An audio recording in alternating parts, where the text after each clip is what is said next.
ഒരു റെയിൽവേ ടിക്കറ്റിന്റെ പിന്നിൽ. കണ്ണൂർ റെയിൽവേ സ്റ്റേഷനിലെ ഒരു ശാന്തമായ പുലർച്ചെ. മഞ്ഞുപടർന്ന പ്ലാറ്റ്ഫോം, ദൂരെയായി ട്രെയിൻ ഹോൺ. സിദ്ധാർത്ഥ് ഒരു ഫോട്ടോ ജേർണലിസ്റ്റ്. ജീവിതം മുഴുവൻ യാത്രകളിൽ, പക്ഷേ മനസ്സിലൊരു സ്ഥിരതയില്ലാത്ത ശൂന്യം. ആ ദിവസം തിരുവനന്തപുരത്തേക്കുള്ള ട്രെയിനിൽ കയറുമ്പോൾ അവന്റെ സീറ്റിൽ ആരോ ഇരിക്കുകയായിരുന്നു. അവൾ നന്ദിത. ഇത് S523 അല്ലേ? അവൾ ചോദിച്ചു. അതെ, പക്ഷെ 24 നിങ്ങളുടേതായിരിക്കും. സിദ്ധാർത്ഥ് ചിരിച്ചു. ട്രെയിൻ സഞ്ചാരം തുടങ്ങി. ജനൽക്കരയിലിരുന്ന് നന്ദിത പുറത്തേക്ക് നോക്കുകയായിരുന്നു. മഴത്തുള്ളികൾ ഗ്ലാസിൽ പതിച്ചു പാഞ്ഞുപോകുന്നു. നിങ്ങൾ എവിടേക്ക്? അവൻ ചോദിച്ചു. ഒരു അഭിമുഖം, പുതിയ ജീവിതം തുടങ്ങാൻ, അവൾ മറുപടി നൽകി. അവൾ ഒരു ക്ലാസിക്കൽ ഡാൻസർ. സ്വപ്നം വലിയ വേദി. സിദ്ധാർത്ഥ് അവളെ ക്യാമറയിൽ പകർത്താൻ ശ്രമിച്ചു. എന്നെ ചിത്രമെടുക്കണ്ട, അവൾ ചിരിച്ചു. ഞാൻ ഓർമ്മയായി നിലനിൽക്കാൻ ആഗ്രഹിക്കുന്നില്ല. ആ വാക്കുകൾ അവനെ സ്പർശിച്ചു. യാത്ര മുഴുവൻ അവർ സംസാരിച്ചു. അവളുടെ ബാല്യകാല നൃത്ത പരിശീലനം, അവന്റെ ലോകം ചുറ്റിയ കഥകൾ. ട്രെയിൻ തിരുവനന്തപുരം സെൻട്രൽ റെയിൽവേ സ്റ്റേഷനിലെത്തി. ഇറങ്ങുമ്പോൾ നന്ദിത അവന്റെ കൈയിൽ ഒരു ചെറിയ റെയിൽവേ ടിക്കറ്റ് നൽകി. ഇത് സൂക്ഷിക്കൂ, അവൾ പറഞ്ഞു. ഒരിക്കൽ നമ്മൾ വീണ്ടും കണ്ടുമുട്ടിയാൽ പിന്നിലെ കുറിപ്പ് വായിക്കാം. അവൾ തിരിഞ്ഞു നടന്നു. സിദ്ധാർത്ഥ് വർഷങ്ങൾക്ക് ശേഷം പോലും ആ ടിക്കറ്റ് തുറന്നു നോക്കിയില്ല. അവളൊരു ഓർമ്മയായി നിലനിൽക്കട്ടെയെന്ന് അവൻ വിചാരിച്ചു. 3 വർഷങ്ങൾക്ക് ശേഷം കൊച്ചിയിലെ ഒരു സാംസ്കാരിക പരിപാടിയിൽ വേദിയിലൊരു നർത്തകി. അവൾ നന്ദിത. ആ നൃത്തം അവസാനിക്കുമ്പോൾ അവളുടെ കണ്ണുകൾ നേരെ അവനെ തേടി. പ്രോഗ്രാം കഴിഞ്ഞപ്പോൾ അവൾ അടുത്തേക്ക് വന്നു. നീ ടിക്കറ്റ് തുറന്നോ? അവൾ ചോദിച്ചു. അവൻ തലകുലുക്കി. അവൾ ചിരിച്ചു. ഇപ്പോൾ തുറക്കൂ. അവൻ പഴയ പേഴ്സിൽ നിന്ന് മങ്ങിയ ടിക്കറ്റ് എടുത്തു. പിന്നിൽ എഴുതിയിരുന്നത്, നമ്മൾ വീണ്ടും കണ്ടുമുട്ടിയാൽ ഇപ്രാവശ്യം എന്നെ ഓർമ്മയായല്ല, ജീവിതമായി സൂക്ഷിക്കണം. സിദ്ധാർത്ഥിന്റെ കണ്ണുകൾ നിറഞ്ഞു. ഇപ്പോൾ? അവൻ ചോദിച്ചു. നന്ദിത അവന്റെ കൈ പിടിച്ചു. ഇപ്പോൾ ട്രെയിൻ പോയിട്ടില്ല. ചില യാത്രകൾ ഒരു ലക്ഷ്യത്തിനല്ല, ഒരു മനുഷ്യനെ കണ്ടെത്താനാണ്. ഒരു റെയിൽവേ ടിക്കറ്റിന്റെ പിന്നിൽ ഒരു ജീവിതം കാത്തിരിക്കാം. Train heart emoji.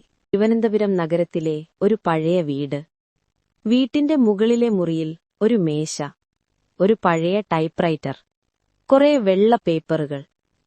അവിടെ താമസിച്ചിരുന്നത് ഹരികൃഷ്ണൻ, ഒരിക്കൽ പ്രശസ്തമായ എഴുത്തുകാരൻ. വർഷങ്ങൾക്ക് മുമ്പ് അവന്റെ ജീവിതത്തിൽ ഒരാളുണ്ടായിരുന്നു, മീര. അവർ കോളേജ് സുഹൃത്തുക്കൾ, പുസ്തകങ്ങളും കവിതകളും പങ്കിട്ടവർ.